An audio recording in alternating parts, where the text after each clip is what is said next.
DIY decorations.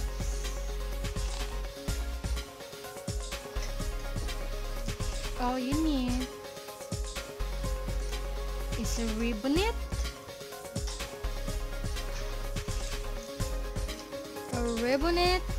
this,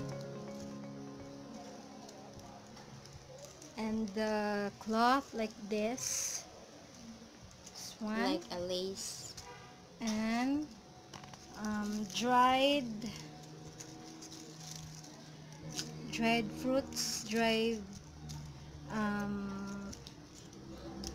what's this? Mangosteen. This is dried leaves. Then you're going to color it or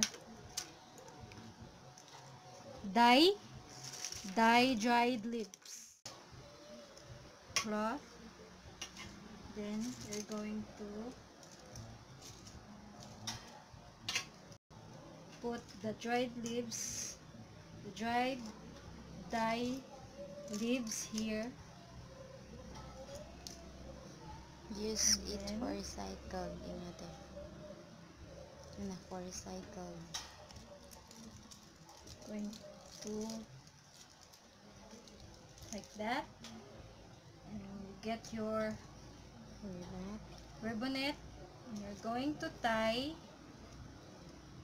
the satin cloth like that.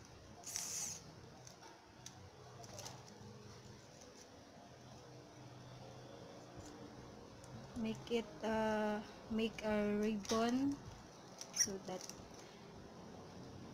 it will look beautiful like that. So this is the finished product.